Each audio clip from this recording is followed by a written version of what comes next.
Radhe Radhe, Dandava Pranam. Welcome to Shri Radha Vinodihari Mandir, Gopinath Bhavan, Shri Vrindavan Dham.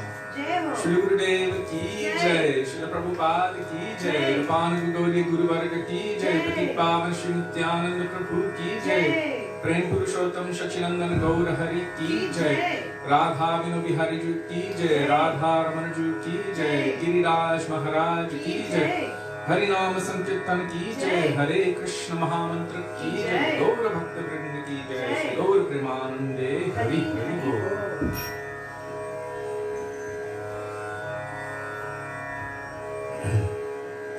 So we will begin with Mangalacharan, page 1 of this book, Shri Gauri Giti Gucha, Vandeham, Shri Guru, Shri Yuta Padakam. Dandavapranam, Radhe Radhe. Dandavapranam.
Krishna Preshthaya Bhutale Shri Srimate Bhakti Siddhanta Saraswati Namine Shrivarshabhanavi Devi Daikaya Kripabhale Krishna Sambandha Vijnana Dhange Prabhave Namaha Madhurya Jvala Premadhya Shri Rupanga Bhaktida Shri Gaura Karuna Shakti Vigrahaya Namostute Namaste Gauravani Shri Murtaye Dinatarine Rupangam Virudhapa Siddhanta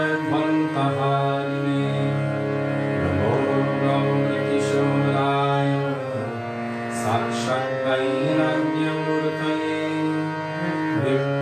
Vipralambhara Sambodhe Padam Jayate Namaha Namo Bhakti Vinodaya Satchidanandanamine Gaura Shakti Swarupaya Rupanuga Varayate Gaura Nirbhava Bhume Svam Nideshta Sajana Priya Vaishnava Sarvabhauma Shri Jagannatharate Namaha Vanchakalpatarubhyascha Kripa Sindhubhya eva cha Patitanam pavanebhyo Vaishnavebhyo Namo Namaha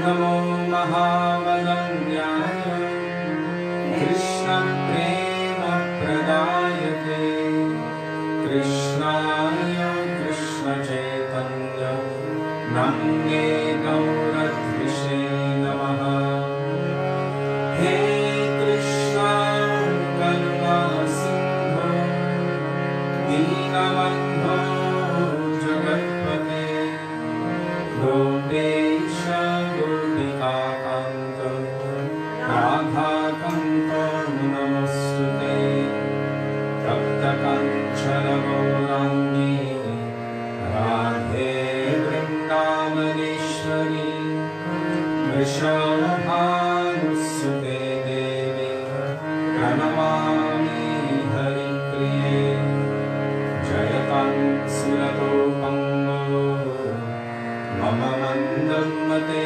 Gati Matsarvasvapalamboja Radha Madanamohana Divyam Vrindaranya Kalpatumana Srimad Ratnakara Sinhasanasva Shri Shri Radha Shrila Govinda Deva Preshtadibhi Sevyamana Smarami Shrimandra Sarasarambhi Mam Shiva Kartatastitaha Karsham Me Usvarai Gopi Gopinath Shri Sunaha Vrindaye Tulasi Devaye Priyaye Keshavasya Cha Krishna Bhakti Prade Devi Satyavatyai Namo Namaha Panchatattvatmakam Krishnam Bhaktarupasvarupakam Bhakavataram Bhaktakyam Namami Bhaktashaktikam Jai Shri Krishna Chaitanya Prabhu Nityananda Shri Advaita Gadadhara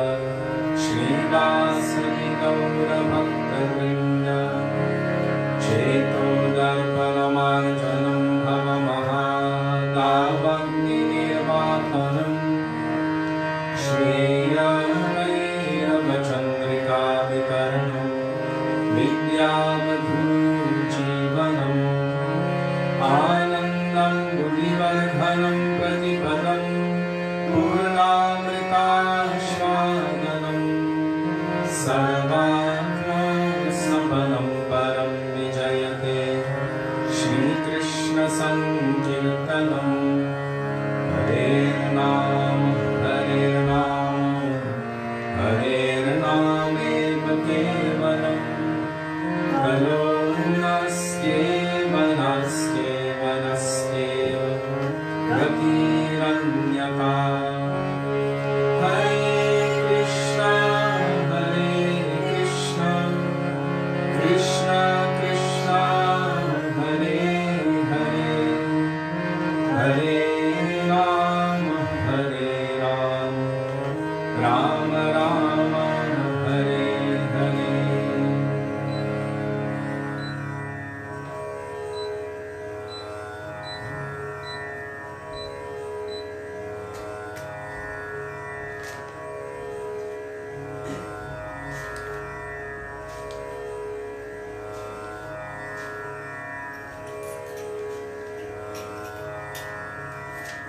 Shri Guru Charana Padma.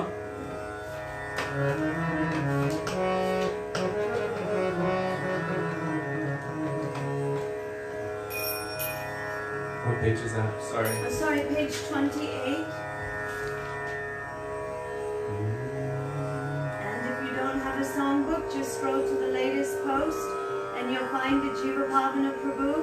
He does the wonderful seva of offering the devotees the chance to sing and do kirtan all together anywhere in the world by posting the bhajans. So make sure to look for Jiva Bhavana Prabhu and you will see the latest kirtans. Thank you so much for your beautiful seva, Prabhuji. Thank you. Dandava Pranam. Dandava Pranam, all Vaishnavas.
Vaishnava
Srila Gurudev ki jai, Srila Prabhupada ki jai, Rupan Gauri Guru Varga ki jai, Shri Guru Parampara ki jai.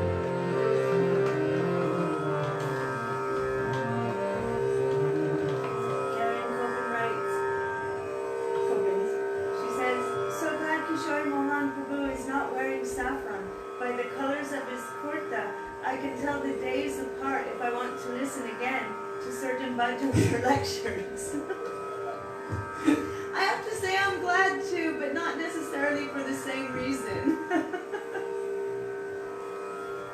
If it was all white, then it might be a little difficult. If it was all saffron, it might be a little difficult, but... I keep them color-coded. Yeah, I try not to match Thakurji either, so that, you know, they can stand out from myself in terms of the color of clothing. But anyhow, yeah. Thank you for that comment. I'll take it to heart.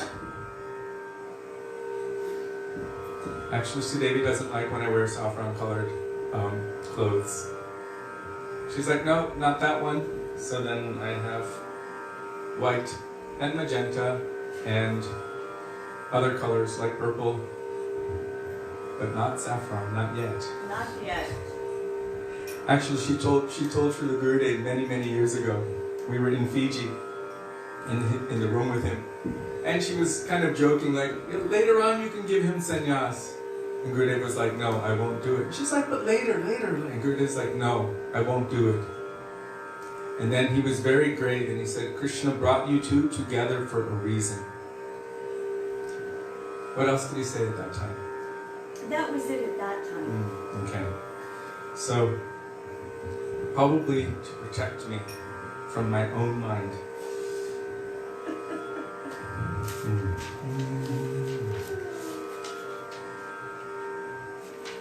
Ebaro Kurunakuru Vaishnava Goshai. Page 44.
So everyone else is okay, just Devaki's internet problem? Hare Krishna.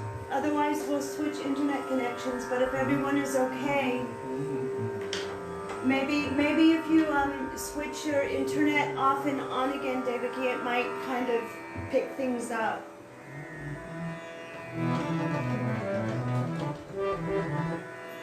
Yam Kalirupa Sharira Nadharata, page 47.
Goswami Prabhu ki jai.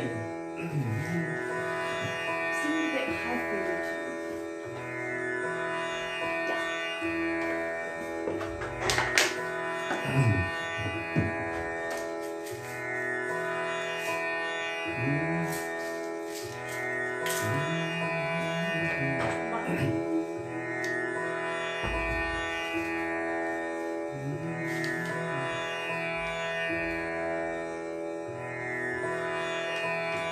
Nadiya Godrumi Nityananda Mahajan, page 163.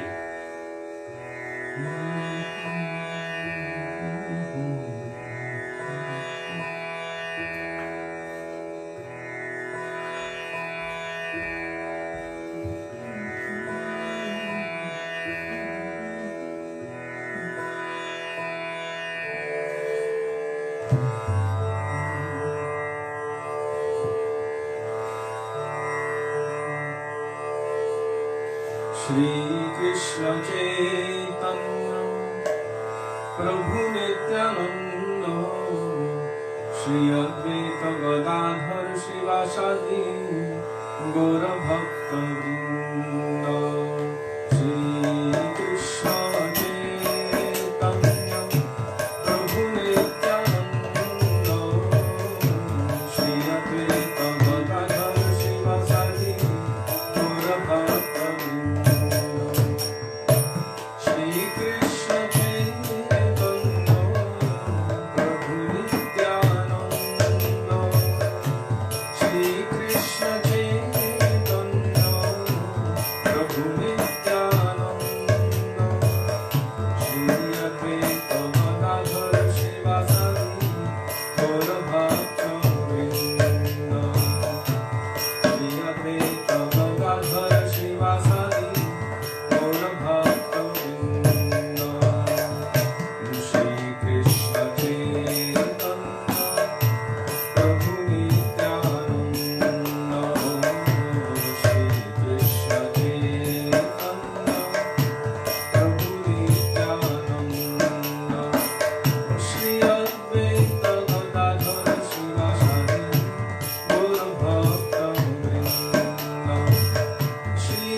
Nadiya Godrume Nityananda Mahajan Pati Ache Naam Hat Jive Zakara Nadiya Godrume Nityananda Mahajan Pati Ache Naam Hat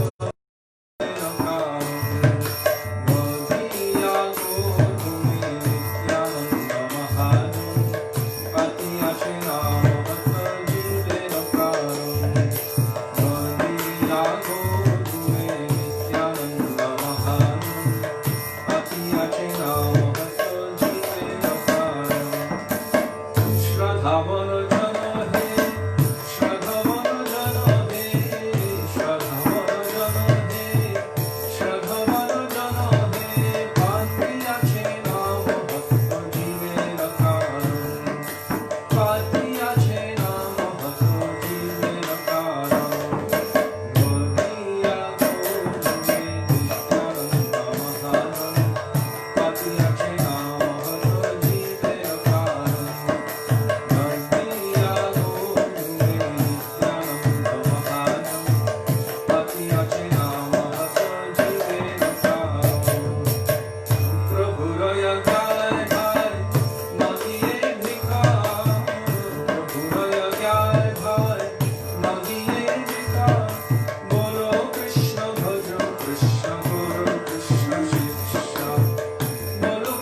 पति पावन श्री नित्यानंद प्रभु की जय।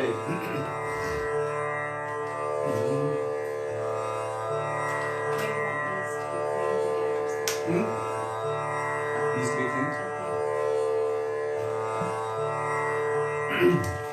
There's a lot of dust inside from all the banging on the roof.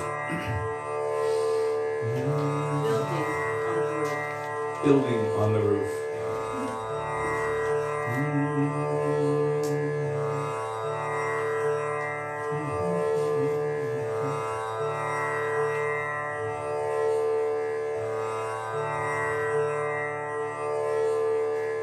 Gai Gora Madhur Sware, page 169.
Jai Jai Sundara Nanda Kumar.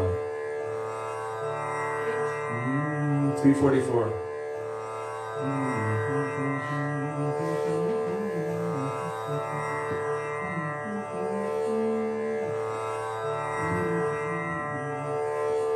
Jaya Jaya Sundara Nanda Kumar. Jaya Jaya Sundara Nanda Kumar. Jaya Jaya Sundara Nanda Kumar.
looking through the thread, and you'll find so much beautiful nectar from our Gurudev who's ghosting right now. Extraordinary. That is the real fruit of these classes. So don't miss that fruit, the sweet fruit.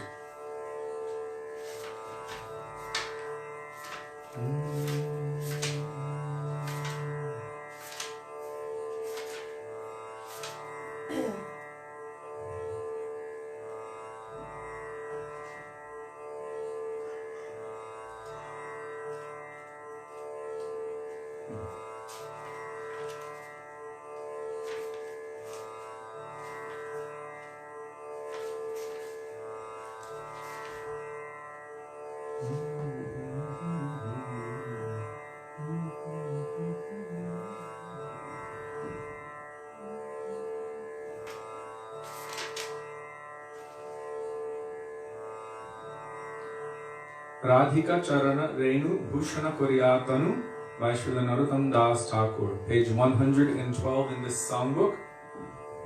Hopefully it's there in KK songs or Vaisnava songs. I remember something about this one. Please let us know before we begin or not.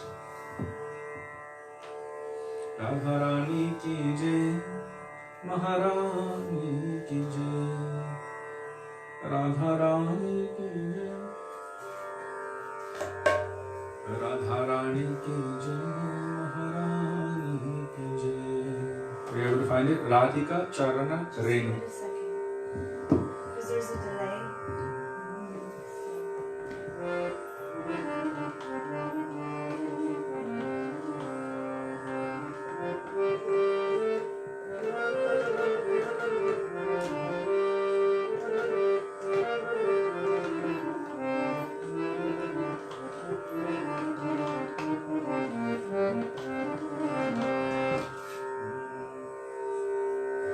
Can you find it? It starts with Radhika Charana Renu. C-A-R-A-N-A-R-E-N-U. Or N-U.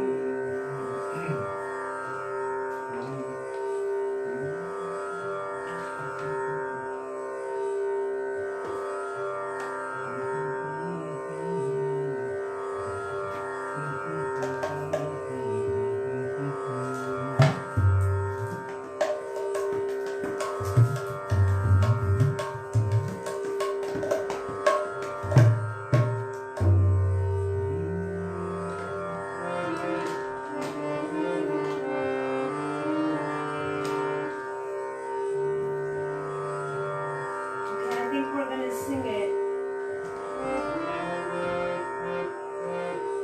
Did you find it? Radhika Charana Renu. Not yet.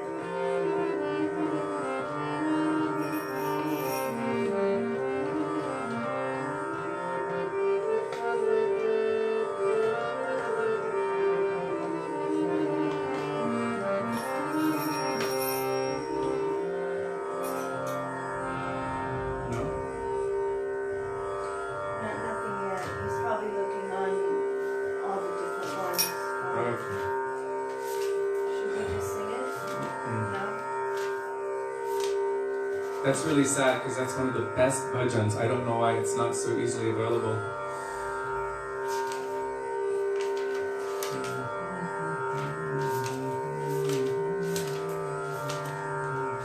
It's there. Thank you. It should be readily available. We need to Anyway, write it's there. the hosts. Okay. Thank you, Didi.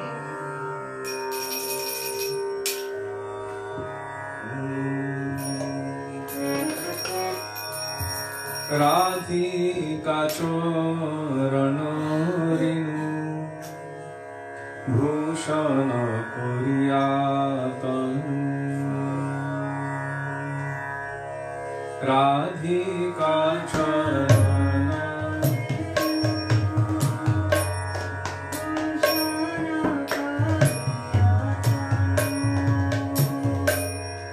Anayase Pave Giridhari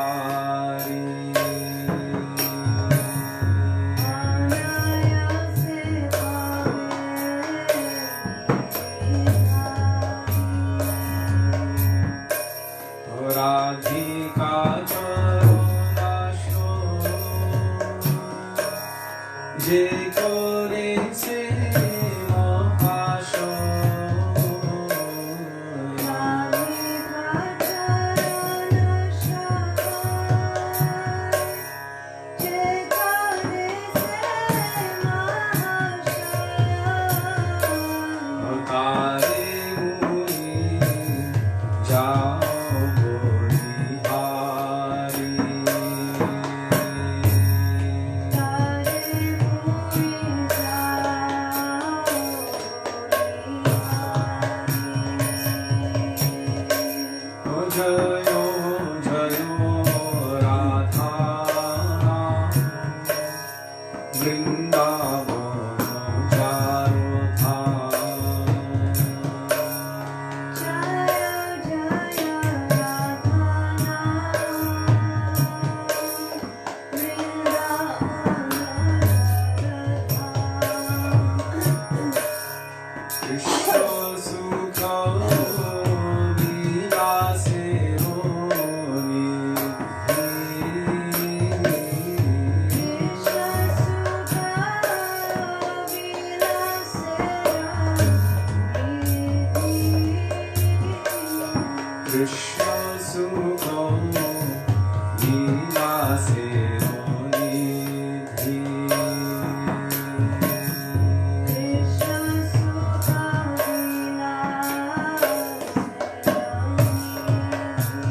Krishna Krishna Hare Hare, Hare Rama Hare Rama, Rama Rama Hare Hare, Hare Krishna Hare Krishna, Krishna Krishna Hare Hare,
Gurve Gaurachandraya Radhikaya Tadalaye Krishnaya Krishna Bhaktaye Tadbhaktaye Namo Namaha Ajnanatimirandhasya Jnananjana Shalakaya Chakshurunmilitam Yena Tasmai Shri Guruve Namaha Namam Vishnupadaya Radhikaya Priyatmane Shri Srimad Bhaktivedanta Narayan Namine Namam Vishnupadaya Krishna Presthaya Bhutale Shrimate Bhaktivedanta Swaminiti Namine Vanchakalpatarubhyascha Kripa Sindhubhya evacha Patitanam Pavanebhyo Vaishnavebhyo Namo Namaha Shri Krishna Chaitanya Prabhu Nityananda Shri Advaita Gadadhar Shivasari Gaur Bhakta Vrinda Hare Krishna Krishna Krishna Hare Hare Hare Rama Rama Rama Hare Hare Mukam Karoti Vachalam Pangum Langayate Girim Yat Kripatamaham Vande Shri Gurum Ninatarinam. First of all, after my Dandava Pranam thousands of times in the dust of the lotus feet of our beloved Gurudev, Nitya Lila Prabhishta Vishnupad, astottara Shri Srimad Srila Bhaktivedanta Narayan Goswami Maharaja.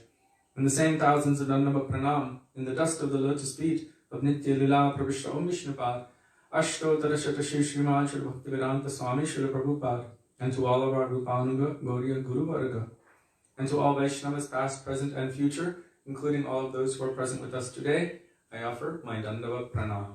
Dandavat Pranam, dear Vaishnavas, Radhe Radhe. Radhe Radhe.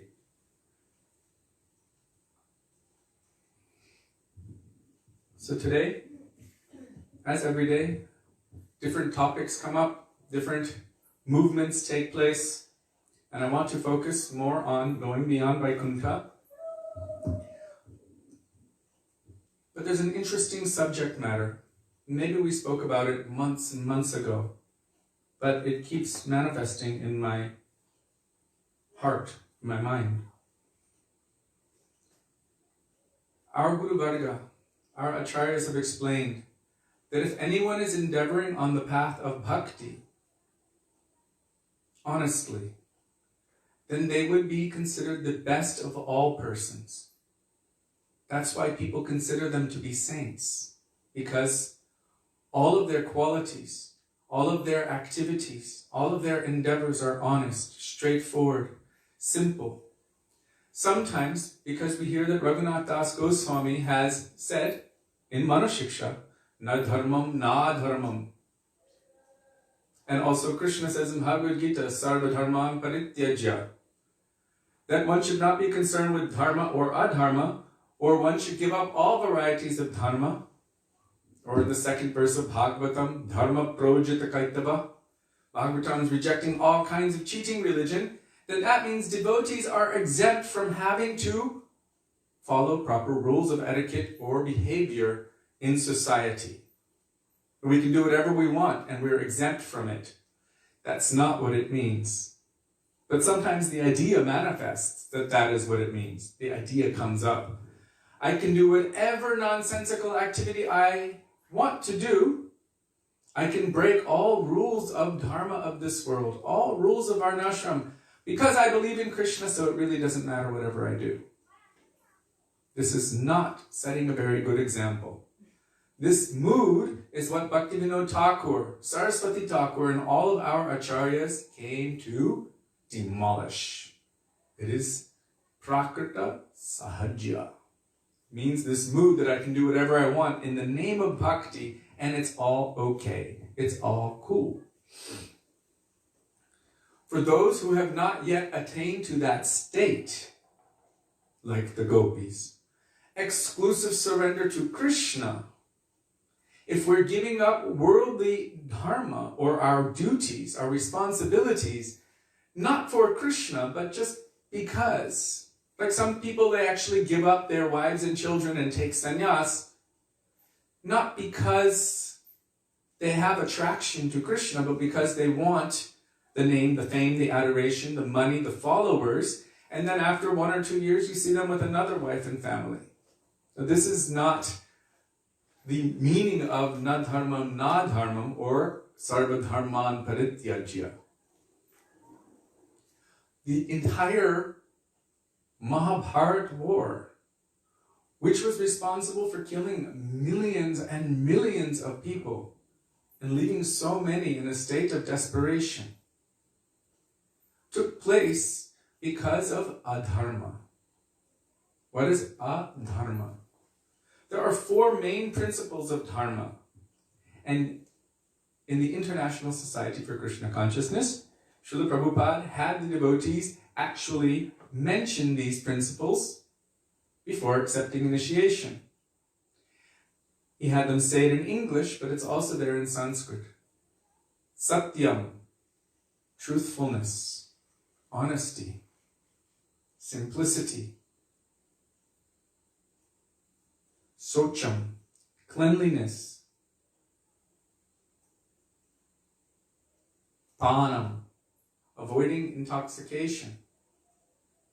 Daya, mercy. What does mercy mean?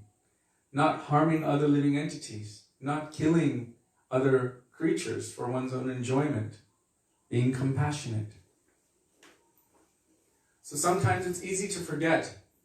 According to Srimad Bhagavatam, 3 of the legs of dharma,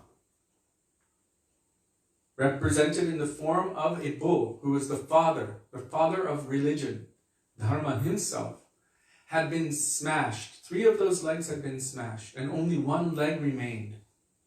Which ones were smashed? Mercy, compassion was smashed. People were doing animal sacrifices, killing animals, killing each other. And of course we know from a transcendental or spiritual perspective, jivedoya, this also is being neglected. If we fail to encourage someone toward Krishna, or if we actively discourage someone away from Krishna, this is jiva hingsa, or violence to the jiva. Anyway, this one, daya, mercy, was smashed. Panam, taking intoxication. According to Shastra, it's not good for one to do so. It drags them into the mode of ignorance, and then there are also negative repercussions for such things. So if anyone's interested, you're welcome to read the 5th canto of Bhagavatam. I'm not saying anything, but Bhagavatam is saying whatever Bhagavatam says. Shastra says what Shastra says. What happens when one takes intoxications is they lose their inhibitions. And when one loses their inhibitions, then all other kinds of simple activities ensue as a result of that. Also, it's not favorable for bhakti. So, this one also, this leg of dharma was smashed. Another one, socham, cleanliness. Interestingly enough, this cleanliness one is not necessarily about taking showers. The cleanliness, the vow that one makes related to that socham is no illicit sexual connection. Meaning outside of the confines of dharma, what is within the confines of dharma, one should avoid those connections. That is actually considered the most detrimental to bhakti, Srila Bhaktisiddhanta Saraswati Prabhupada said, because that sensual, illicit sensual enjoyment of the sexual nature is the main particular thing which impresses upon the jiva that this world is the place of my enjoyment. And it is said that the world goes around because of it. Shastra also says it's all from that, from lust. The last remaining leg of religion, which was also being beat, but which was stopped at that point, was satyam. Satyam means truthfulness, honesty, simplicity, directness. But we see these days it's very, very common for even this truthfulness, simplicity, straightforward, and honesty to be destroyed. Very readily, anyone can make up anything, say anything, and defend the untruth. And there's so much untruth in the world today that it's very difficult to decipher what is the truth from the untruth. But it creates a lot of problems, difficulty. It creates so much fighting. And also that one is related to gambling. Because when you're gambling, what do they call it? Poker face? If you can keep a certain look and tell a lie just right, you can fool someone else. That doesn't just happen when one is gambling or playing cards. That happens in life. We learned something very interesting when we were in the Fiji Islands. I was managing a farm there for 2.5 years. And I never understood it before because in my culture, at least I was raised on Watsika Avenue at the temple, so my culture was Bhagavatam, Bhagavad Gita, devotees, Prabhupada, greeting of the deities, Govinda, poof, smoke, incense, Thakurji, like that. So that was my culture. I don't know what it was like outside. Now I have a bit more of an idea. But I was raised in a certain way, and I thought that that was also like Vedic culture or Indian culture. Except we read in the bhajans of Bhaktivedanta Thakur, Amara Jivan Sada Papirata Nahiko Punyarlesh Parere Udvega Diachiji Koto Diachiji Veraklesh, that I enjoy seeing the suffering of others. I'm like, what? I don't get it. What's going on here? Why is he saying this? Talking about duplicity, hypocrisy, and all of these things. But I experienced it firsthand as a victim in the Fiji Islands, where people would set you up to fail and would sit back and watch the show. That was before television. Before television, people used to do that to each other, and they would sit back and laugh and joke with their friends as someone else is just literally losing the plot. Everything is going wrong. How did I discover it? I was supposed to be planting kava kava. It was the cash crop, the main cash crop. So there was someone who had been planting on that property for some years, and he was making very good money. But it was not his property, he was renting the property. So I asked him, where is a good place to begin planting? So he takes me way up the mountain and shows me this beautiful cleared area, beautiful sunny area, which used to have tons of guava trees there. Now it was all cleared out. He said, this place is a good place to grow. So I was preparing everything. I was preparing the people who would help me plant. I was preparing with all of the money and everything. I was getting it all ready. And then I spoke to Master Kumar. That's what they call teachers in Fiji. They call them master, headmaster. So his name was Master Kumar. His name now is Bilvamangal Prabhu. So I spoke with him and he said, oh, yes, that same person who advised you also advised me to do the same. He brought me to a nice sunny clearing. I spent all of my savings to plant this cash crop, which would have made 10 times the amount. So he spent like $5,000-$10,000 to plant the cash crop in a nice, beautiful, sunny place, only to discover 8 months in that you're supposed to plant it in a shady place, not a sunny place, because the sun will destroy all of it. It's too heavy. So he lost all of his money, he lost his investment and everything. And I said, well, why did he tell you to grow it there? He knows better. And he said, that's the way they are. So many of you may have met personalities like this. We have a few times in our lives, and it is quite devastating when someone sets something up and then sits back and watches the whole thing unfold and enjoys it. So this is like the extent of that kind of duplicity. One enjoys seeing the suffering of others. Now it has come that people can watch the suffering of others on television and they don't need to set them up to suffer. But some still have this idea. That, check out how I can manipulate situations. So this last leg of religion, satyam, this gambling, not only messing with others, but also wasting our own time and wasting the time of others. This is gambling with one's life. This is the last leg of dharma. So I just wanted to reiterate that it is essential for devotees, especially, who have not yet attained that state where they're able to be in gopi bhav, where they can reject all worldly dharma and run to Krishna, that they are still within the confines of dharma. Otherwise, everyone will look and see, who is that? What are they doing? And they will hate it. That's what happened to Gaudiya Vaishnavism.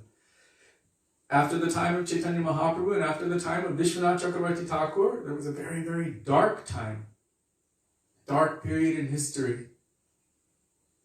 And so much duplicity was going on in the name of Vaishnavism. So many simple activities were being done, performed, in the name of Chaitanya Mahaprabhu, in the name of Vaishnavism, that even the word Gaudiya Vaishnava was hated, detested, and people would even spit at the thought of it. And Bhaktivedanta Thakur came and struggled to bring back the good name of Gaudiya Vaishnavism. And Bhaktisiddhanta Saraswati Prabhupada also very heavily established it. So, how do you bring back the good name? Those who are representing, those who are following, and those who are claiming to be that must be not only good or paka, first-class citizens of this world, but also their nature should be one-pointed and exclusive, that they should follow properly. How many times have we read Srila Prabhupada saying, we don't need you or don't require that anyone changes their religion. Just follow it properly. Follow it as it is. Don't manipulate, adjust, and twist and do all of these things. So, the idea that devotees don't need to follow any rules and regulations of Shastra, this actually creates an unnecessary disturbance in society, and especially within devotee society, where people start to lose faith. Well, if it's just like this, then how is it any better than anything else? I remember one devotee wrote that to me before. You guys are claiming to be so much better than everyone else, but I know what you guys are doing. You know, you're coming to my party and doing this and that, and everything. What makes you better than anyone else? And then it came to our Gurudev. The criticism came to our Gurudev. Because it was like, why does the disciples of Srila Narayan Maharaj think they're so much better than everyone else? You know, they're doing this and that and this and that. So the criticism went directly to our Gurudev. And that's when I became a little defensive. Srila Bhakti Pramod Puri Maharaj. And I know this is a little heavy, so we should take it personally, but we should also not take it as hopelessness. We should take it that we should make the endeavor to try to serve, to please, and to honor our Gurudev. He said if one is just acting whimsically, independently, and not following the teachings, the instructions of Sri Guru, then how can they call themselves a disciple? Right? Disciple means to be under discipline. Under discipline. Srila Bhaktivedanta Bharati Maharaj, he explained that you will see that if someone is properly following, that in their daily life, everything, they will be better citizens. They will be better in following all of the rules and regulations of dharma. They will be in much more respectable positions, not in less respectable positions. So, Mahabharat War, I'm coming back to Mahabharat War. Why was it fought? It was fought because so much adharma was going on. And even great personalities like Bhishma Dev was supporting, or so many were supporting adharma. And so as a result of this, Krishna says, when there is a predominant rise in irreligion or adharma, in order for me to re-establish the principles of dharma, to protect the devotees. It means the nature of devotion. To reestablish those principles of dharma, I descend again and again. Kishori? Yes? When you say Bhishmadev was supporting a dharma, can you explain in his own words what he said and why? Because I think you should qualify that. Okay. As he is so high class. So Bhishmadev is one of our Mahajans. When it says Mahajano Yena Katha Sapanta, that we should follow the path of the Mahajans, Bhishmadev is also one of the Mahajans. So how was he supporting a dharma? We should understand that this is also Leela, because Bhishmadev is an eternal associate of the Lord. But anyhow, according to Mahabharata, this great epic, this great war which took place at that particular time, Bhishmadev had sided with Duryodhana. And we see even when Draupadi was being disrobed in the court of Duryodhana, and Duryodhana was slapping his thigh, saying, whatever is the property of the Pandavas, because they gambled everything, including themselves, is now my property, so she's mine, I can enjoy her as I like, and I can do with her as I like. So he actually ordered Dushashan, you should strip her, and he told her to sit on his lap. That's when Bhima swore, I will not rest until I break that thigh. So at that time, Draupadi was going to all personalities who were there. She went to her husbands, but Yudhishthira had gambled everything away. So gambling, not good. And she went to Bhishmadev, she went to Dronacharya, she went to Dhritarashtra, she went to everyone begging them, please help me. And no one would help her. They all remained silent. So this is considered adharma. Also when the Pandavas, when the Kauravas were trying to burn the Pandavas in the house of Lak, along with their mother Kunti, at that time they had to escape. Bhishmadev was aware of all of these things as well, and he didn't do anything or say anything. Sri Ramachandra says that one is complicit by their silence. If one does not say... I think Bhishma knew about that. Only Vidura knew. Okay. Bhishmadev was a seer.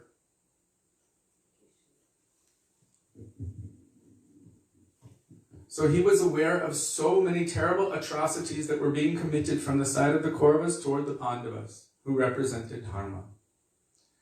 So upon the departure of Bhishmadev, it is told in Srila Gurudev's Bhagavad Gita from the commentary of Vishwanath Chakravarti Thakur, and then our Gurudev's continued commentary, that Krishna had told Yudhishthira Maharaj that you should go learn from Bhishma the dharma of a king.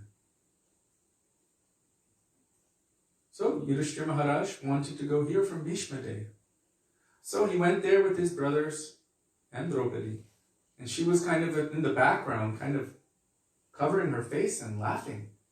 Bhishmadev had been lying there on the battlefield with thousands of arrows piercing through his body. And that's how he was supported above the ground. Not on a bed, but the arrows were going through him, and that was lifting his body off the ground.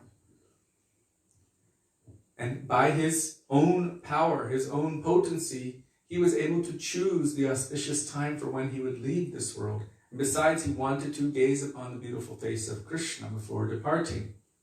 So he held his life in that body.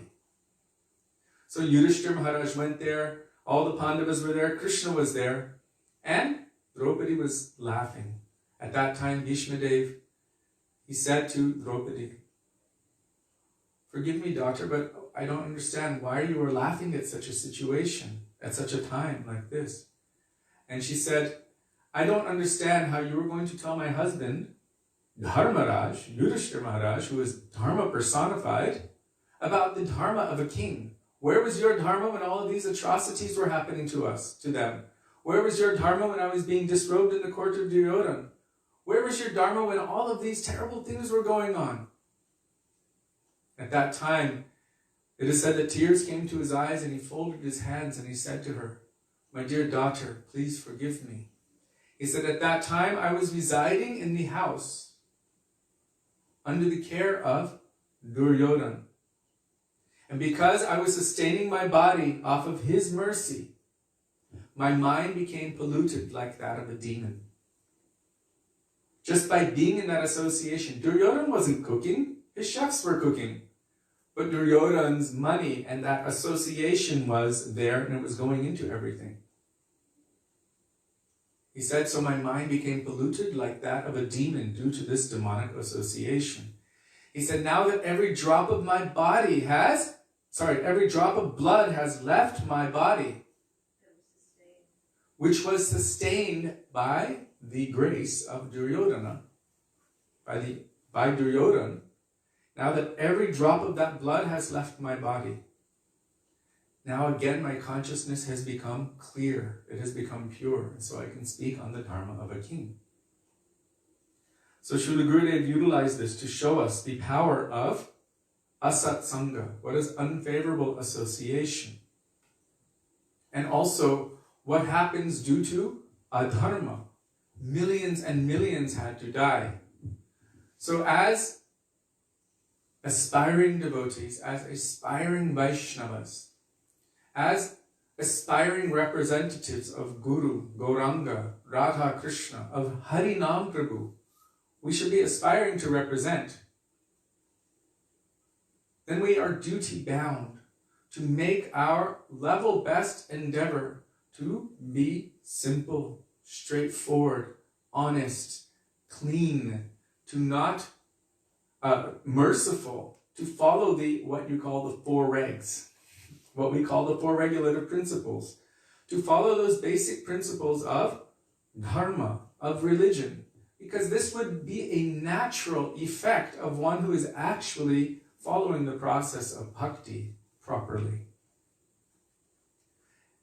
It is said that if one is following the path of Raganuga Bhakti, or spontaneous loving devotion, it's not that it is devoid of Vaidhi. It's like the practices, the rules and regulations of scriptures are like the borders of that pathway. They hold everything, like a river. A river is flowing, but it has two banks. So the banks are holding the river in its position, and the river continues to flow. So we don't see in the life of Rupa Goswami that he was a nonsense. No, everything was saintly. Sanatan Goswami, everything was saintly. Look at Raghunath Das Goswami. His nature, his activities, they were more than exemplary, full of dharma, but his heart was operating on the platform of spontaneous loving devotion. So Rupa Goswami says, Atyahara prayashascha prajalpo niyamagraha. Niyama agraha and niyama agraha. Two things are mentioned within one long word. Niyam means all of the rules and regulations of scripture, what we are supposed to do. And then there's two variations, agraha and agraha. Agraha and agraha. One means over-adherence to the rules and regulations, and the other one means under-adherence.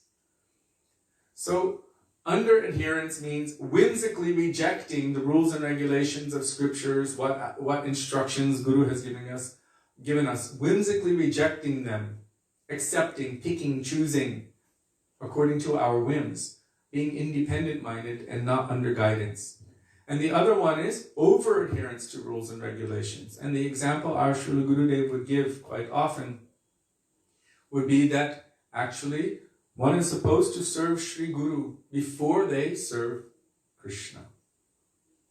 So if one is, let's say, doing arati and Sri Guru manifests, let's say he's come back from any journey or something and comes into the temple, that pujari should not over-adhere to the rules and regulations of his pujari seva, but should honor Sri Guru. If he fails to do so, then he is actually making seva aparad.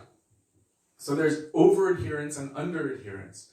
One might be completely involved in following the rules and regulations to such an extent that when Guru says, stop, now you should do this, you'll say, no, I have to do that. I think you mixed that up. You were saying that one should worship Guru before Krishna.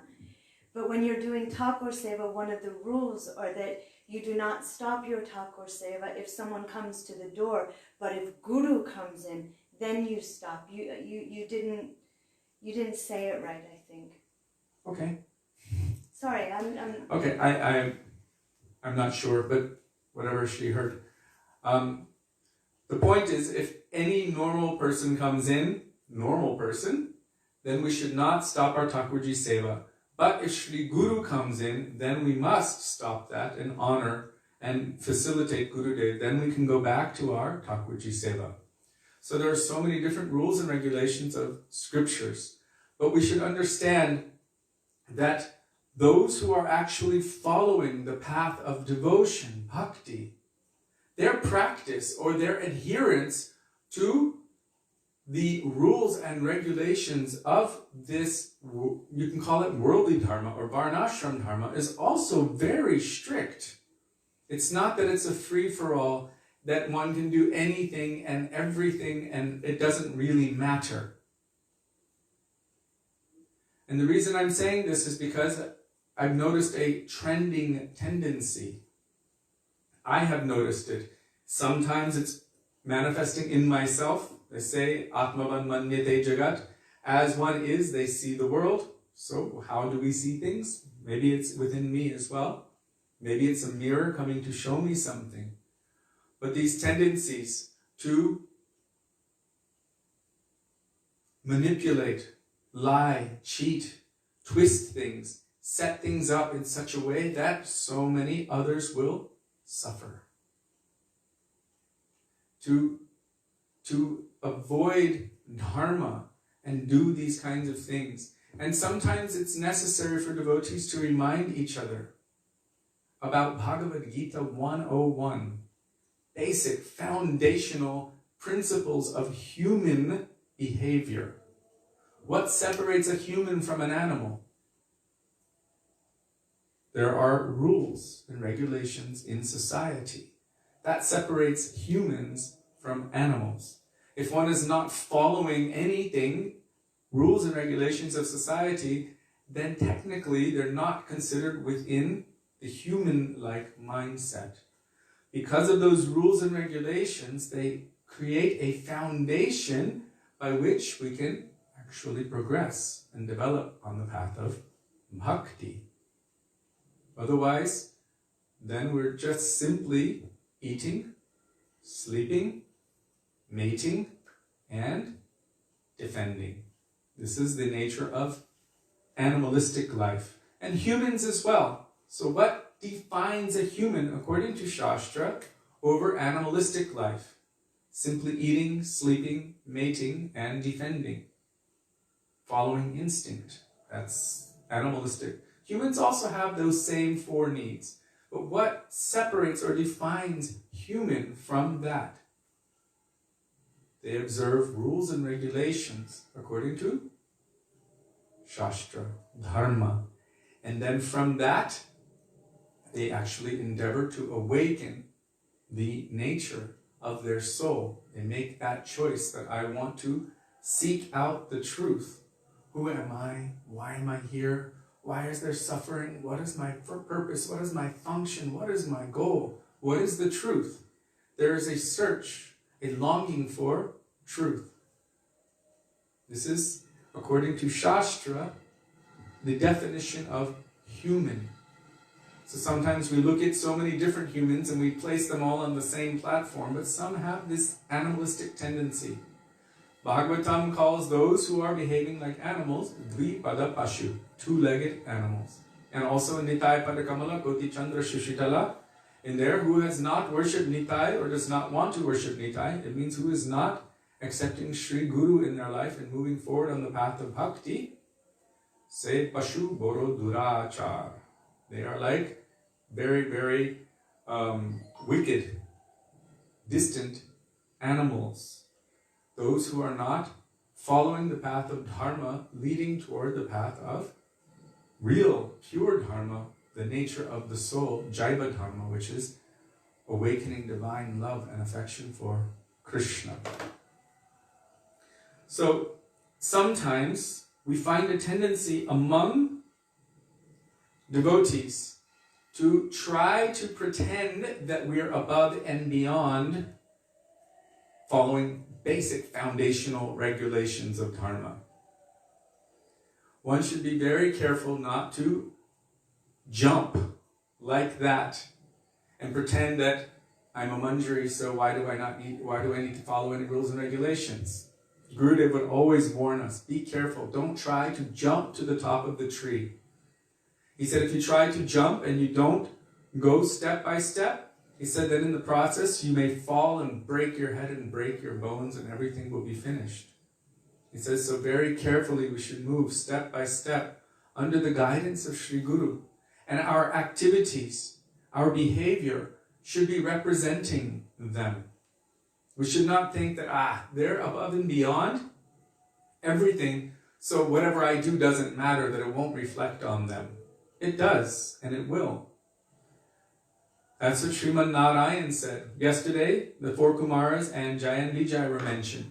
And Narayan said that whatever the servant does reflects upon the master. And the master must take responsibility.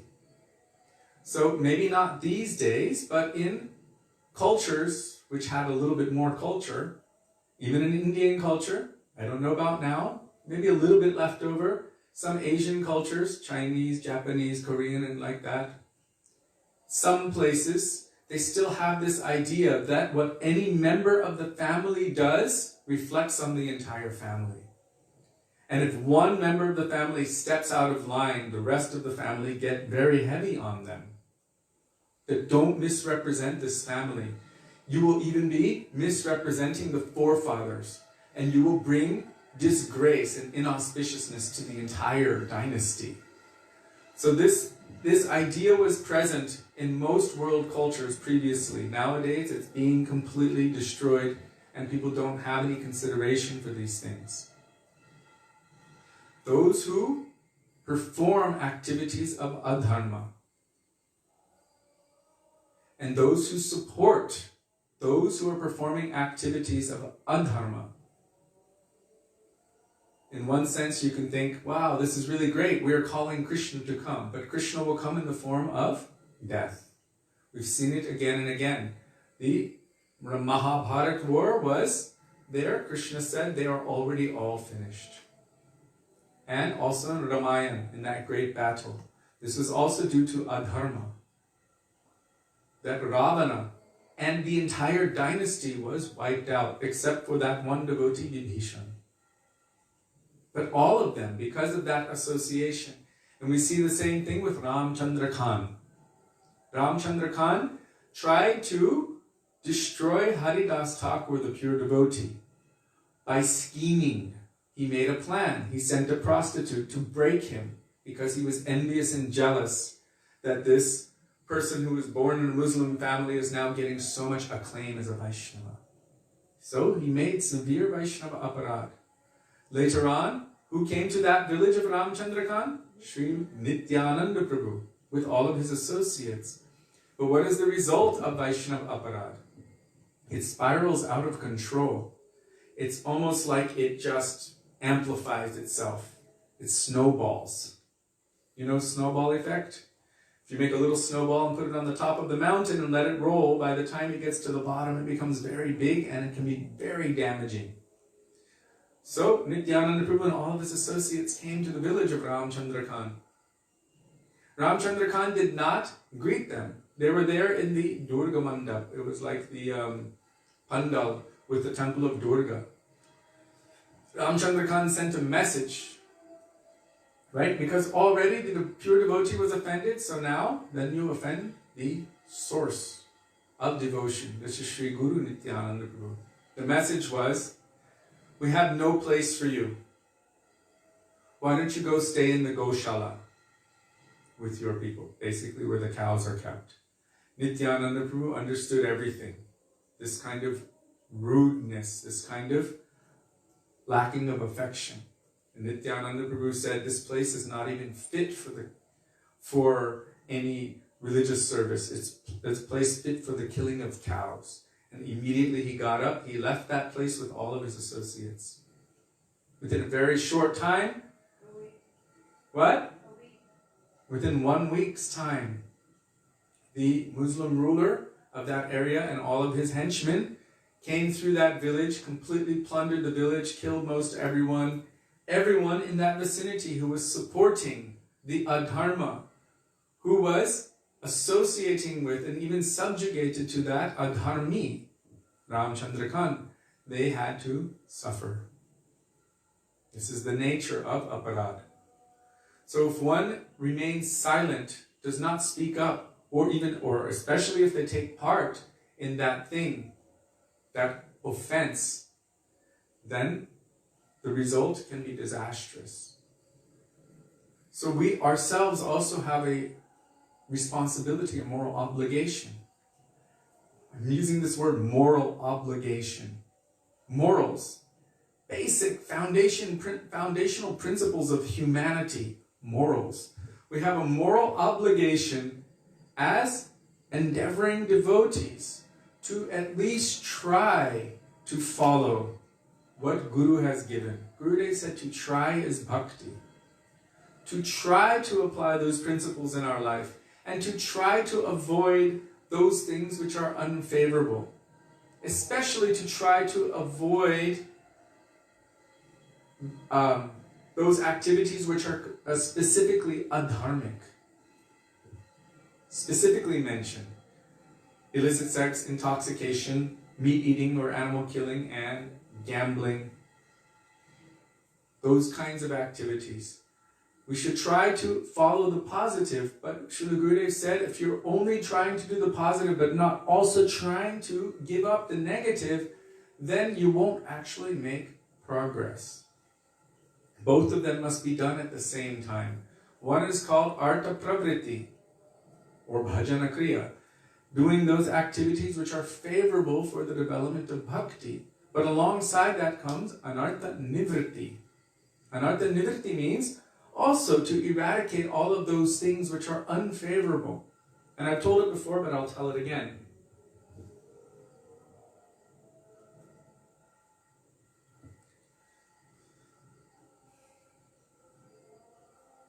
I'm trying to remember who told it.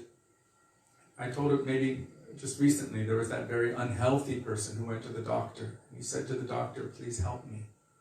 I'm so unhealthy. I have diabetes. I'm very sick. My heart's not good. I feel like I can die at any moment. Help me. So the doctor gave him a very great diet. Steamed vegetables, fresh fruits, everything fresh and wonderful, nice green salads and this and that. And he said, come and see me in a month. So the man came back after a month. He was even more unhealthy. His heart was worse. Dark circles under his eyes, diabetes through the roof. And the doctor said, what's wrong? Did you follow my diet? He said, yeah, everything that you told me. He said, you took all of those steamed vegetables, the salads, the fresh fruits, and yep, everything. I did everything. The doctor said, did you give up your previous diet? All of those fried foods and sweets and heavy things and, heavy spices and all of that. No. I just added your diet to my diet. The doctor was like, Baba. So this is like us on the path of bhakti. If we're not endeavoring to give up those things which are actually unfavorable, pratikulyasya varjanam, then we won't really be able to progress properly on the favorable path of bhakti, anukulyasya sankalpa. In order to do so, it is essential that we try at all costs to maintain association with those of the devotional mindset, especially the pure devotees. Those who are always trying to remind us of Krishna and our true welfare, our true benefit. By that association, gradually, and even naturally and spontaneously, we will let those other things go, and we will take to the favorable, positive things that they are giving, because we will see how much nectar they are experiencing and a greed, a desire will manifest in our heart that I want to have or taste what they're having. This happened to me when we were in Fiji. I told before that I was on the farm for 10 hours a day, and all night I was firing the dryers and drying the kava and doing, so exhausting. And I became so sickly and so thin and lost so much weight, and I was completely exhausted.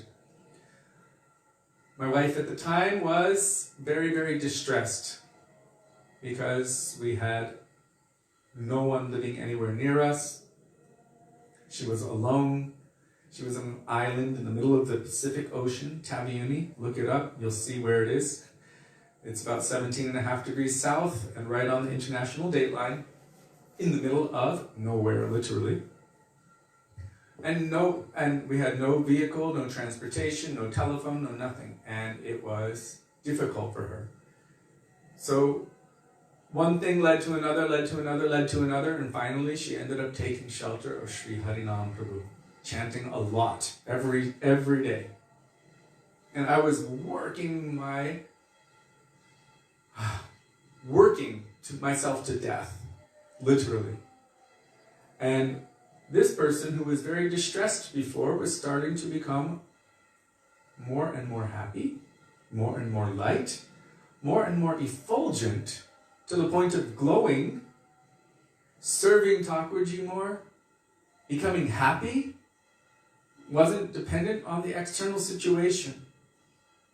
I mean, I think there was something called island fever. You know, have you heard of island fever? When you're trapped in one place for too long and you start to become... I think a lot of people might be feeling that from lockdown, some kind of entrapment. So she had been experiencing that, and we actually sewed curtains for all 27 windows of that house we were staying in. So she didn't have to see that view of the ocean with the palm trees and the islands off in the distance and the rainbows, because it was just too entrapping. So I was watching. I was on the farm with my back to the view, the best view in the world, with a spade digging holes all day, fighting with the people who were working for me. I had to really tell them, come on, I'm paying you, do your job. And they were threatening my life. They would hold up their machetes and say, you know what happened to them, like that. It was quite a heavy time. And I was experiencing the sufferings of this material world, and I was watching as this person who was suffering, Sudevi, suddenly was experiencing happiness, delight, and was having dreams of Gurudeva almost every night. And I was like, I want what she has, because she was experiencing something, and it was beautiful. She was feeling inspired. Everything was becoming Krishna conscious, so much so that she started giving classes. She was studying in the daytime and started giving classes. She had one dream of Prabhupada. He said, don't take association, you should give association. You should not compromise. Have you seen me compromise? And she said, no. He said, because I had not. And it woke her up from whatever she was doing before, boom. And she started studying in the daytime, and then we would do bhajans with our local workers, and then she would speak a little bit. And that's how it all started. And I would come down from the farm, I would take a shower, I would come and sit there, do the bhajans, and Sudevi would speak. And I would be like, my God, it sounds just like Gurudev. She was chanting all day, serving all day. She would read any little lecture of his and then just verbatim. I don't know how she could do it, but for half an hour, everything almost word for word. I was like, wow, that's amazing. And then slowly, these workers started telling their friends, hey, there's kirtan and katha going on. And after a little bit of time, you would see at 6:30 in the evening, cars would be coming from different parts of the island, and all these vehicles coming up the road. It was pretty steep, up to the house. And we would do bhajans and katha, and then a little arti kirtan at the end. We were like, what's going on? And then Janmashtami came around, and we cooked, and 17 preparations. And we don't know how the word of mouth went around, but it wasn't just the Indian people on the island. Even the local Fijian Christians came. 50 people showed up in our place with plates in their hands, and they were all there chanting Hare Krishna and participating in the whole festival, and we gave prasadam to everyone. We were like, what's going on here? It was miraculous just to witness it. And I just remember thinking, whatever she was doing, I wanted to do that, because it was 1,000 million times more attractive than what I was doing on the farms. And so I sent her back to Los Angeles to go be with her mother, and then I took my time. Every day. 13.5 hours it took me to chant what I wanted to chant, but even if I was couldn't barely stand up, so tired, still walking back and forth, chanting, trying. Because I saw something more attractive than what I was doing. And that is an example of higher taste. When we associate with the pure devotees of Krishna, and I'm not saying that she's a pure devotee of Krishna, but when we do associate with the pure devotees of Krishna, because they are experiencing Krishna practically, their relationship with Krishna is alive, it is real, it is substantial. Then when we associate with those kinds of personalities, it makes us drop our other things, these anarthas, and want to hold on to what they are experiencing.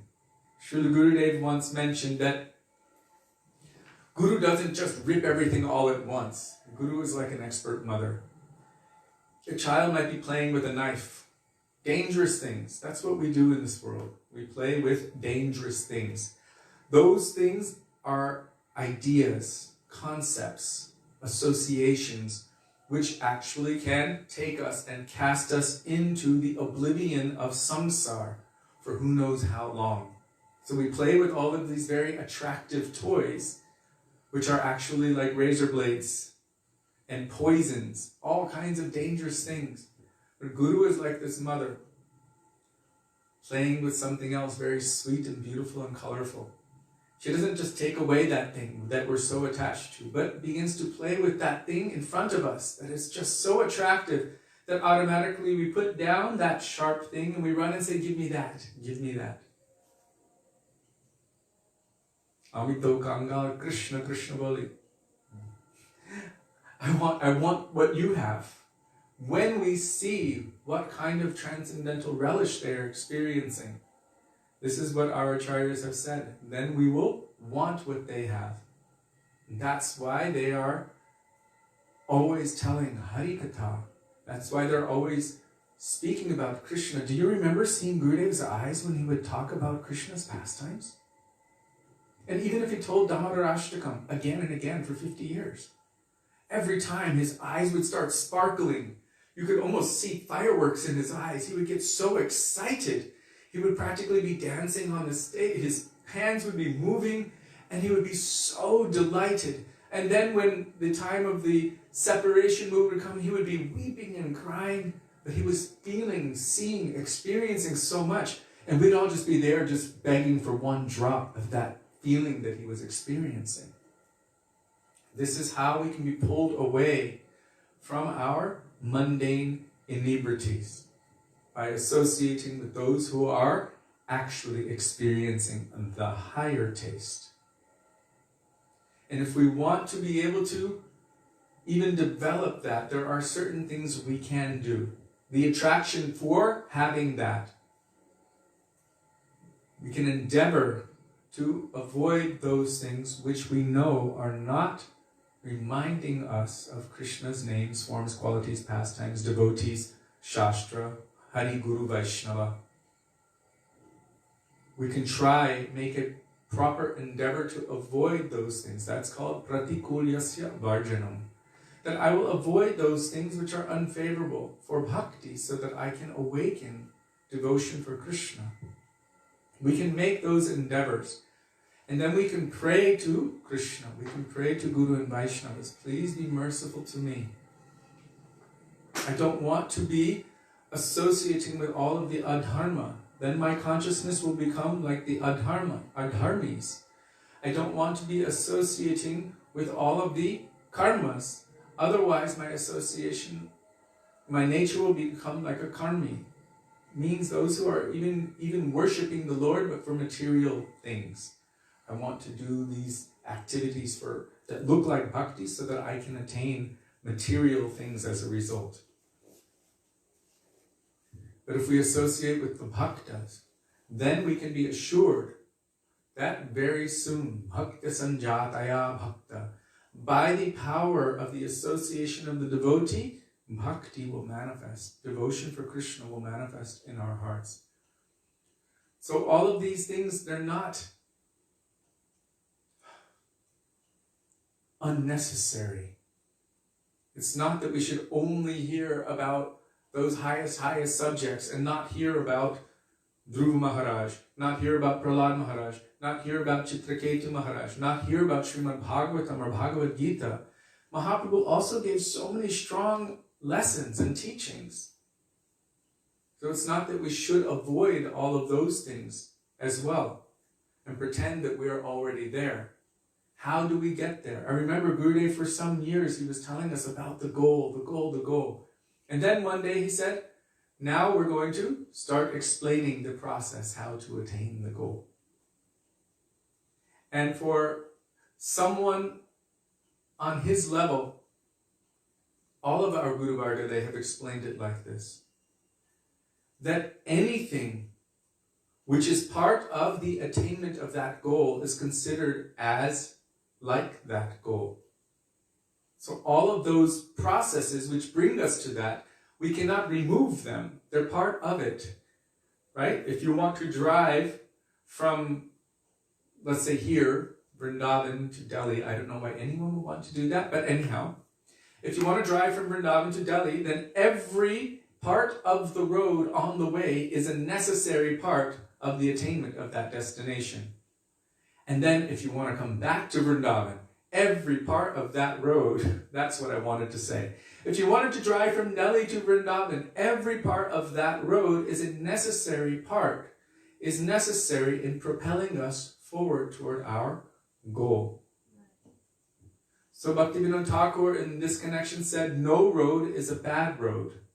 In that even though there might seem to be a bad road, because it lets you know that that's not favorable, then we can see that this is also part of my progression. But if we have superior knowledge, then why do we need to go down all of those roads, those other roads? Sri Guru has marked our path. Our Guru Varga has marked our path. They've told us what our goal is, what the process is to attain the goal, and they've told us, don't waste time. We don't know what we have. The valuable treasure we have is so close. If you just follow this path, very soon, very quickly, you will attain that goal. Don't waste time. Don't venture into everything else. You will only create difficulty for yourself. On that note, I know it's getting late, but that's the whole point of this, the journey of Gopakumar.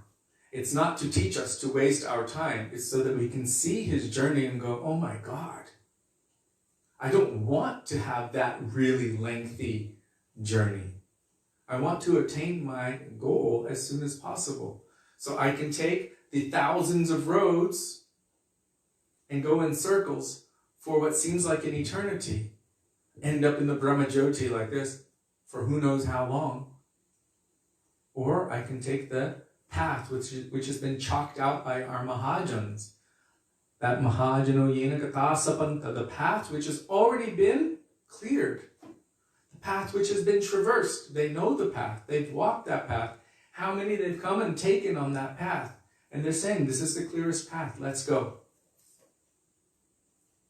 So if we take their path, then we can be assured of success quickly. If we take other paths, then we may have to go, oh my God, that's not the right path. I've become lost. Let me come back to the path. If we don't follow carefully, we can lose our path. Many, many years ago, we were in Italy, and we were following behind our hosts to go to the program. We went to a toll gate. They went through, and then it came our turn. By the time we came through the toll gate, we couldn't see who was leading us. Where is the host car? We don't know. And we didn't have, at that time, any navigation or anything. And we were just driving in Italy in the nighttime. So on these toll highways, they only have an exit once every 20 kilometers. So we just kept driving until we got off the next exit, and we were looking for any place that was open. So there was a pizza place open. We went in there and I asked them, can I use your telephone? We only had one phone number on a piece of paper, and that was the phone number of their son. So I called their son contacted them, they contacted us at the pizza place, and then they gave us directions. And gradually, eventually, we were able to arrive at our destination where the program was over an hour and a half late. But we still arrived, and we just did a quick program. Point is, if we don't follow very carefully, we can lose our way. And then, so many difficulties can come as a result. So Sri Guru has mercifully come into our lives to give us the clearest, fastest, bestest, most concentrated path to our goal. And if we take advantage of what Guru has come to give us, then we would be considered the most fortunate of persons. Fortune is not just what opportunity comes to us, but fortune is what we do with that opportunity. Right? Here's a lottery ticket worth $100 million. You have 24 hours to cash it in. So the opportunity is there. Now what are we going to do with it? Wait until 23 hours and 59 minutes and then your car runs out of gas or petrol on the way to go cash it in.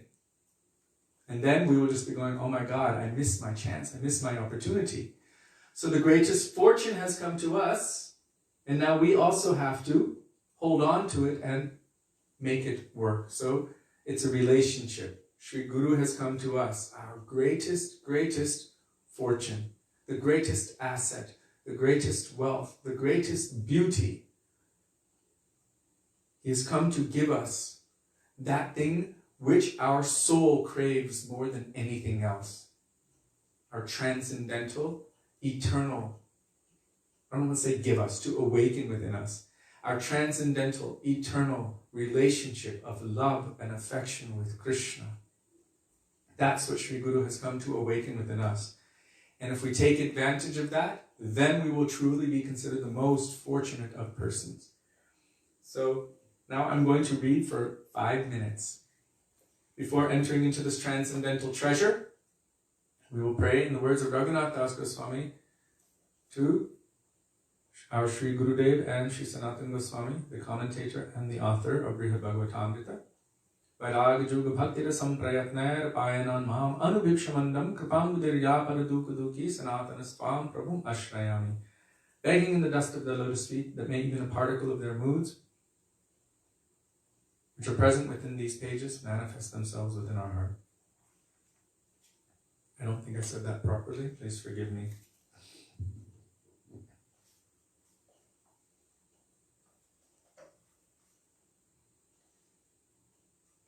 Anjali, that's not my quote. That's Bhaktivedanta Thakur's quote. I think you can find it in Krishna Sanghita. In Krishna Sanghita, he's speaking about all of these different conceptions.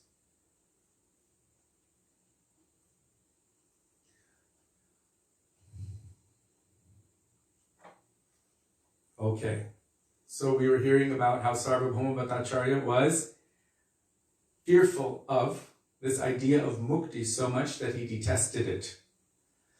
The idea of merging with the Lord where one cannot actually function according to the nature of their Atma, which is to love and serve the Lord. It's like a semi-permanent state of complete lacking of ever being able to awaken that nature of love and affection. So it's considered quite dreadful, because for a pure devotee, one moment of separation feels like millions of yugas. So if we literally enter into a position where there's millions of yugas of separation from the opportunity to serve Krishna, that's like hell's hell. No devotee, no pure devotee wants that kind of mukti, sayujya mukti. Srimad Narayan says in Srimad Bhagavatam, even if I offer it to any of my devotees, they will never accept it. So bhaktas reject this idea of merging into the effulgence of or into the form of the Lord. It is considered quite frightening. Quite frightening.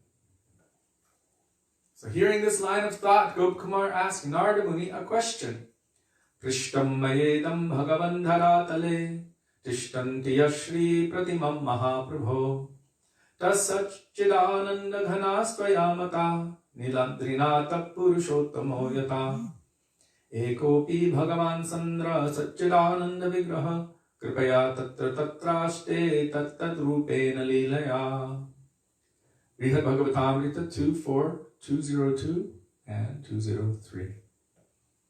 In this world there are many deities of Bhagavan. In Puri there are Jagannath, Subhadra, Baladev. In Sri Rangam there is a Ranganath, and in those places they are being worshipped. There, whether the prasad is cooked or uncooked, its acceptability is not considered.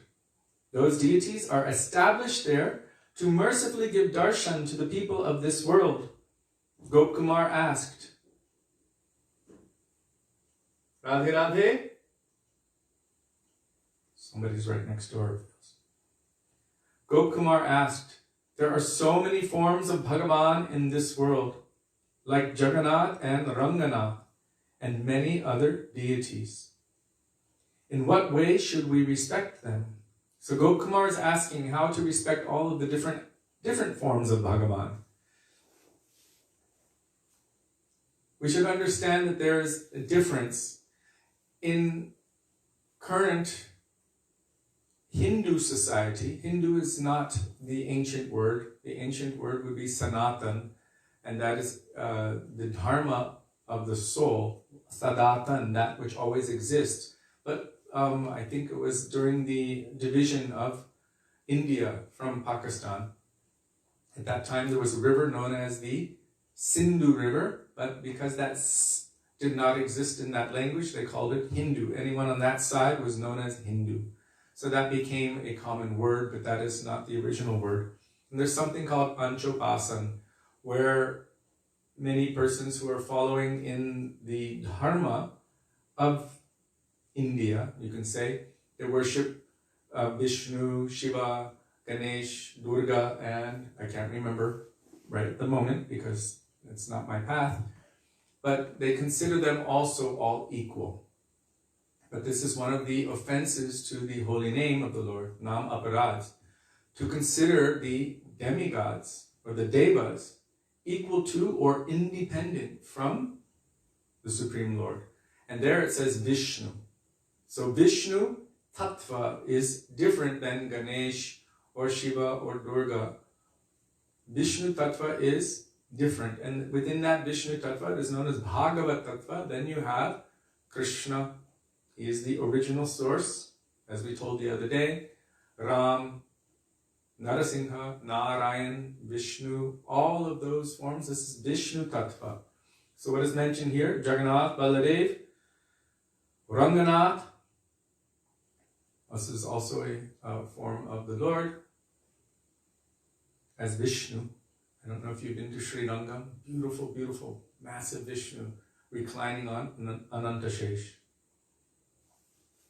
And of course in Tirupati they have Venkateshwara is Narayan. So there are many other deities. In what way should we respect them? Now this is essential for us to understand because we go to the temples and we see Jagannath, Baladev, Subhadra, and we see Sita, Ram, Lakshman, Hanuman, and we see Gaurnitai, then we see Radha Krishna, in some places Rukmini Dwarkadish, other places Lakshmi Narayan, and it's all different forms of Bhagavan or Vishnu or Krishna. So how do we respect them? In what way? Are they all solidified forms of Satchidananda?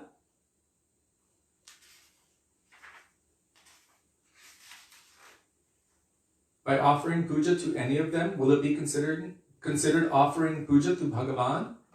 So these are the questions Gopkumar was asking. There are so many deities in this world, and all are Satchidananda. Satchidananda means transcendental. Sat means eternal existence. Chit means all knowledge, bhav, relationship, moods. And Ananda means bliss, happiness, love, and affection. So Krishna's form is said to be composed of that. Ishvara Parama Krishna, Satchit Ananda Vigraha. His form is composed of Satchidananda. For showing mercy to the devotees, the one Bhagavan is situated in many forms in as many forms as his pastimes. But we are not able to serve him directly. If we try to serve him just as Lakshmi Devi is serving Narayan, or as the gopis are serving Krishna, or as Prahlad Maharaj is serving Narasimhadev, at some point we will say, O Lord, the time to take rest has long passed. Half the night I have remained without sleep.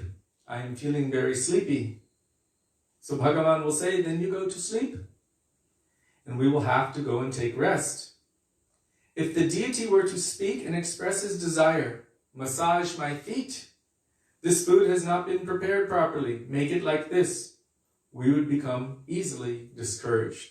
So this is according to our adhikar, our own qualification. If we're exhausted and tired and we need to sleep, and Bhagavan says, I want this, then we might become discouraged.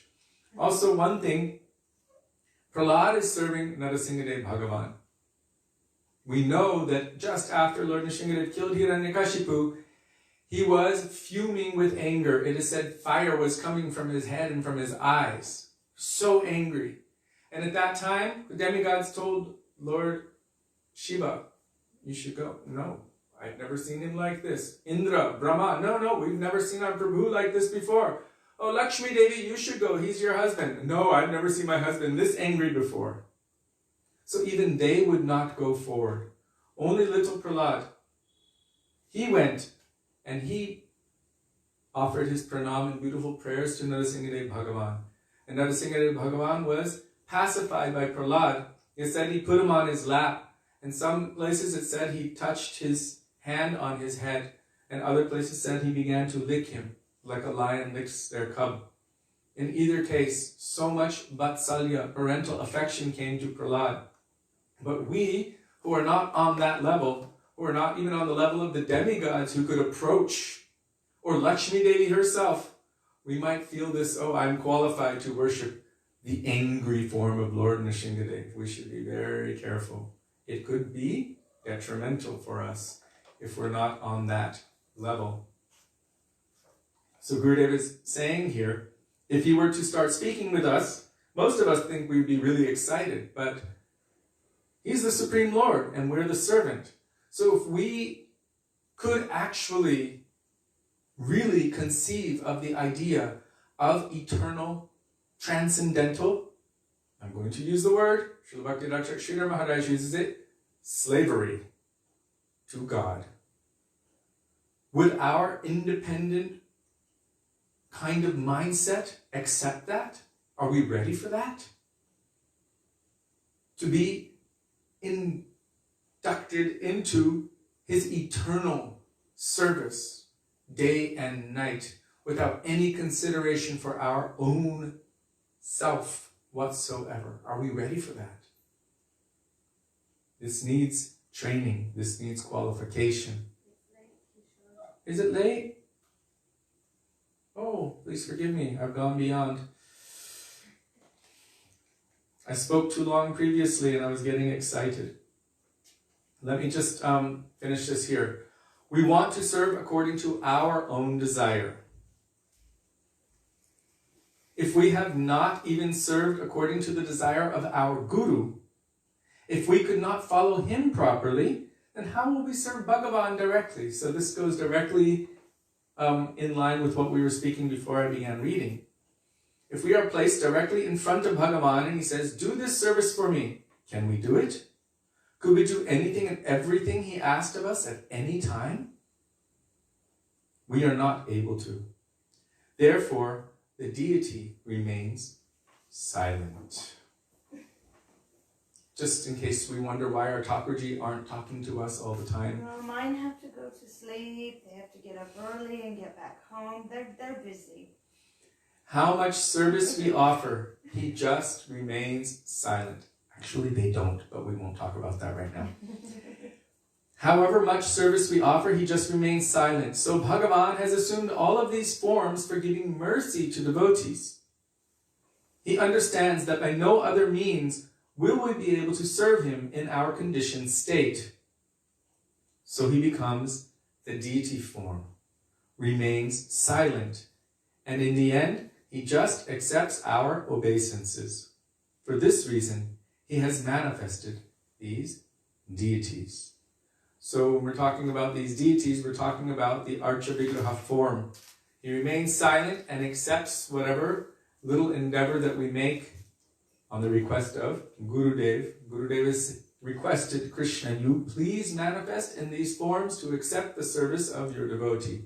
So whatever little service tendency we have, if we offer it to Krishna, then this gives us some bhakti sukriti, where over time, eventually, gradually, hopefully, we will be ready to receive their message and be activated in divine loving service. Srila Gurudev ki jai, Srila Prabhupada ki jai, Rupana Guru Varga ki jai, Gaura Bhaktivedanta ki jai, Gaura Premanande Hari Hari Bol. We just check really quick. Jiva Pavana's Prabhu's been sharing the nectar. Wow. Okay. Don't associate with asat. Atmavan manyate jagat. My father quite often would quote that to us, that as we are, we see the world. So we project our own mundane ideas onto things, and this is something that happens. Okay. Thank you for all of your beautiful feedback and your sharing and your quotes and your participation. Gaur Premanande Hari Hari Bol.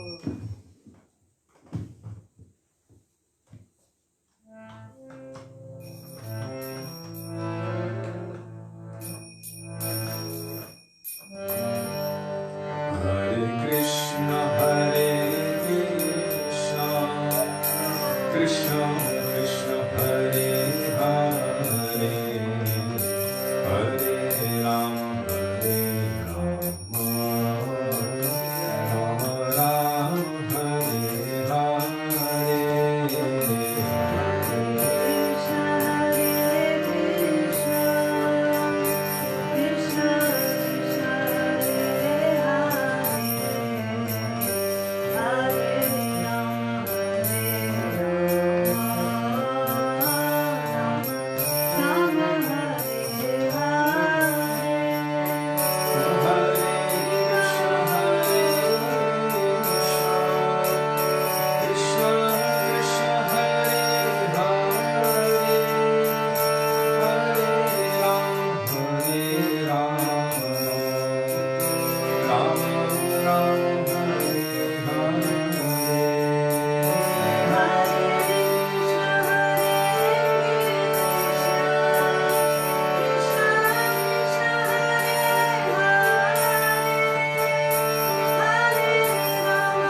So thank you all very much for being with us today and giving us the opportunity to remember the beautiful teachings of our Gurudev and Guru Varga, and also for all of my self-reflection and also for engaging us in our Guru Seva, which is our life and soul. For that we are indebted to all of you. We look forward to being with you tomorrow. Dandavat Pranam. Dandavat Pranam. Hare Krishna. Hare Krishna. Radhe Radhe. Radhe Radha Radhe. Hari Ju Ki Jai. Jai. Shachandan Gaura Hari Ki Jai. Jai.